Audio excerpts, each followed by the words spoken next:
So, good morning. I'm Toby and I'm representing the group working on Brexit and its relations.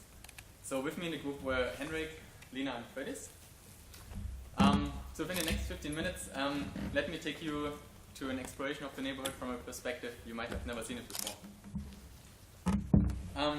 So imagine Brexit in the future. So we all know about the looming changes that are connected to the expansion of the Air Force base. So there will be a huge amount of skilled, trained people moving to Brexit, and some of them are only commuting. So in the end, what happens is that right in the middle of the current population, there will be newcomers that are not connected to the place yet. And a major aspect is that a lot of these migrants, they don't move here freely, but they're having these military obligations that kind of force them to come here. So I don't really know how many of you ever moved. From my own experience, I know that it takes a lot of initiative and a lot of energy to really get settled into a new place. But it doesn't matter as long as you're excited and you're really willing to make friends and kind of feel attached with them. So only really 6 months ago I actually did this. I picked up my roots from Germany and came to Norway, and then in wintertime not a lot of people out in the streets. So it really took me until I needed to build up a piece of furniture and didn't have a tool like a screwdriver to fix it up. And then I needed to go to my neighbor's door and knock and ask him, and then suddenly the store had this face attached to it, which I saw in the hallway occasionally, and I could just smile and say hi. And it kind of creates a sense of belonging in a very subtle way. So in a way, it's kind of like a plant taken out of a flower pot and put somewhere else, and it takes a second until the roots are growing again and the plant actually starts thriving more. So the thing is now, if you're forced to move, it becomes really strenuous. And so the easy way out is basically just maintaining the old life you had beforehand with means of Facebook and texting and calling. So what we predict for Brexit actually happening is that right in the middle of the current population, there are people living that are here with their bodies, but their minds are really far away. So, and among these people, then, you tend to grasp this aura of negativity, because you feel they don't want to be here, but they have to be here. And knowing that within the population there's kind of a divide going on, if the Air Force base is something positive or if it's something negative. This notion of negativity might be amplified and actually bring some kind of feeling of depression about the neighborhood. And so Brexit is going to look pretty great if nothing happens. So now having people living in isolation, it's really not about this, because in the end, Brexit is full of treasures, and the treasures are in every single household, and in fact, every single one of you living in Brexit is one of these treasures. So all we really got to do is unlock this hidden potential. So the intervention we created in order to counteract this great prediction of a society that doesn't welcome the newcomers is that we want the people of Brexit to really detach from their past and allow room for new relations. And that counts for the people that are living here, and it counts for the people that are coming here. So basically, as cohesive society, we all step back and allow to start together. So the service we created now is called Delta. And it uses on a very basic level items.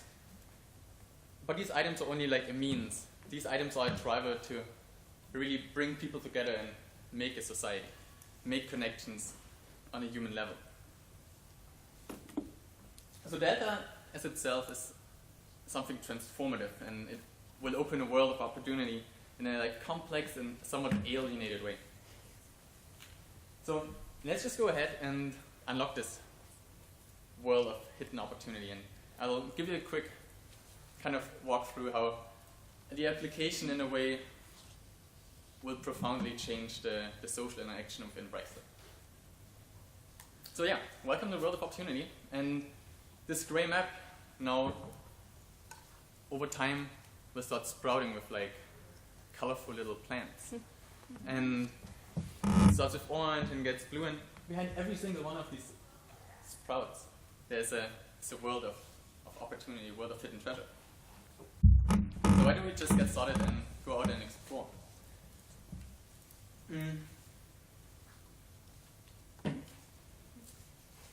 So it's really not going only from A to B, but you gotta be in the moment, you gotta be aware, and you gotta be basically like a child, just curiously exploring what's out there, just looking at what you can see, what you can find. And as a child, everything's exciting. So I don't know when we lose it, when we grow up, but suddenly we're kind of like just taking everything for granted. So let's walk out, and basically what you just gotta do is you have your phone, and your phone becomes a transformer. It transforms these anonymous boxes into houses, and opening them up as like treasure boxes in a way.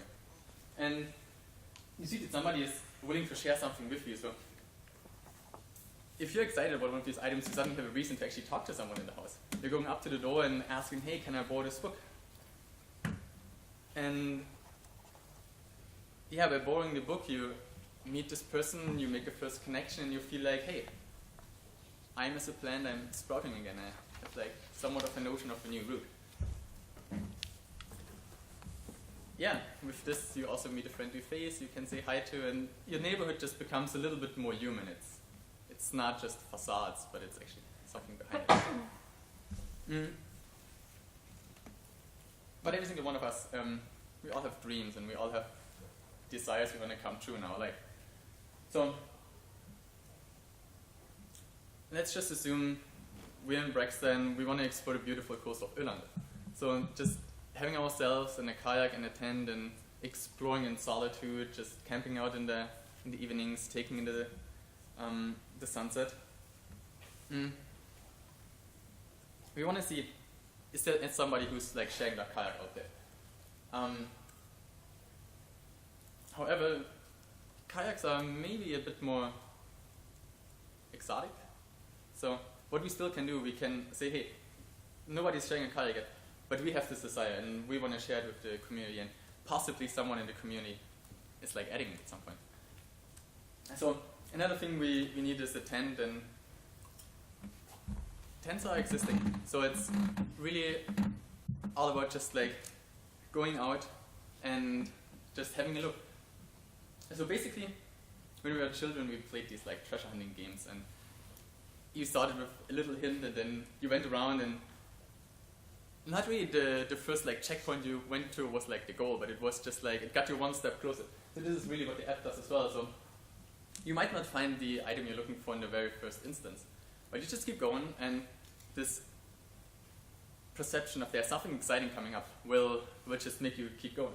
So the first house maybe didn't have it, but the second house has it, and it's again the same thing. You have the only obstacle, this little pathway between the road and the door, and you go there and knock, and yeah, you bought a tent and have met a second neighbor already, and so now you have basically two routes, and you're getting water, and you're starting to thrive in the neighborhood again. But now this app seemed to be like very much about like you, and you're always going out and looking for stuff, but it's really not what it is.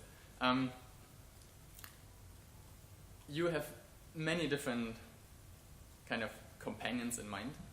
Everybody of us is excited to like make our world change and take action to make a future to be different. So other people are using the same application, and they're going out. And do you ever remember that you had this like authentic conversation with someone where you just really opened yourself up and spoke of what you really aspired in life? And kind of when you shared the kayak earlier, this is really what you're doing. You're opening your desire up. And so these other people just walking around trying to see what is out there for them. When they pass by your house and scan your house and see, okay, this person is sharing items. But at the same time, you're not only sharing items, you're sharing dreams, desires, you're sharing what you aspire your future to be like. So you really share this dream of like having this kayak, going out along the shore of Öland to see what's going on out there. And this sharing of your dreams paired with the items other people might have is the driver that makes the community grow and that makes the items in the community grow. So we are starting from somewhere, but if everybody contributes, sharing what they dream of and sharing what they have, then we are able to kind of push everything into the future. And so this person is adding their kayak, and at some point you'll be notified that now everything's accomplished. You have your tent, you have your kayak, yourself was there already. So you're just gonna get started, and you're not only having place attachment now because you have met 3 people, but you're also having place attachment because you're actually able to take items and take advantage of the area you live in now. So it's not really about just this little area being your neighborhood, like in the south of Brexter. But with Delta, basically whole Brexter becomes your neighborhood in a way, and the whole town is this place of hidden treasures and hidden opportunity, where people are out kind of on the hunt, meeting one another. And by trying to gather items, they're actually really discovering the true treasure in life, which is a community, and a community where people feel belonging to. So over time, like the items are really going to step back further and further and further, and at some point they're going to disappear. But something that will remain is just the connections you made, and like once you made a few connections, it's like a catalyst. A few connections make more connections, and before you really know it, Brexter looks like this. You have houses, and you have people, and you have people that feel connected to the place because they feel connected to one another. So yeah, at some point, Delta might be able to provide you with 6,732 items, at some point maybe with more than 15,000, more than 20,000, because it's always growing. But it's really not what it's all about. In the end, it's just, you met your people, so turn off your phone and just go out, meet them.